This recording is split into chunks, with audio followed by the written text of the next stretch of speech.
এই ভদ্রমহিলাকে চেনেন? চেনার কথাও নয়। ইনি হরিয়ানার বাসিন্দা। বৃন্দাবনে এসেছিলেন অনিরুদ্ধ আচার্যর সৎসঙ্গে। সেখানে তিনি তার জীবন সংগ্রামের কথা বলেন। এই ভদ্রমহিলার প্রথম স্বামী ছিলেন চোর। একদিন এই ব্যক্তি নিজের ছোট মেয়েকেই বিক্রি করে দেন। তখন ভদ্রমহিলা তার প্রথম স্বামীকে ছেড়ে দেন।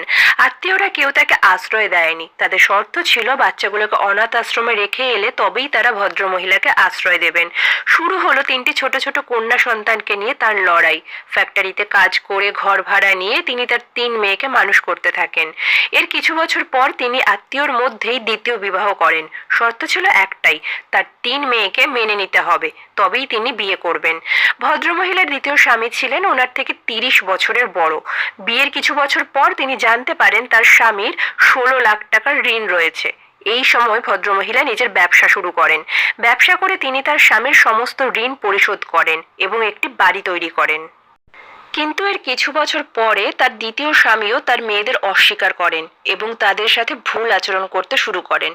ভদ্রমহিলার শ্বশুরবাড়ির লোকজন তাকে সাপোর্ট করলেও তিনি তার মেয়েদের প্রতি স্বামীর এই আচরণ মেনে নিতে পারেননি এবং এই স্বামীকেও তিনি ত্যাগ করেন। বর্তমানে তার বড় মেয়ে ব্যাংকে চাকুরিরতা এবং 3 মেয়েকেই তিনি নিজ হাতে নিজ দায়িত্বে বিয়ে দিয়েছেন। এরপর তিনি একটি হোটেল খোলেন। এখন তিনি এই ব্যবসাটাই দেখভাল করছেন। এই ভদ্রমহিলা জীবনের হাজার ওঠানামার মধ্য দিয়ে গেলেও কখনো সন্তানদের নিজের থেকে দূরে করেননি। আমাদের সমাজে কাউকে কাপুরুষ প্রমাণ করতে গেলে তাকে বলা হয় হাতে চুড়ি পরে বসে থাকতে।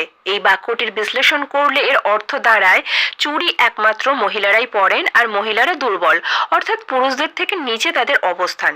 কিন্তু এই মনুষ্যরূপী পুরুষরা ভুলে যান দেবতাগণ যখন মহিষাসুরকে বধ করতে পারেননি তখন তারা আরাধনা করেন এক দেবী শক্তির। দেবী দুর্গা কিন্তু তার এই চুড়ি পরা হাতেই মহিষাসুরকে বধ করেন।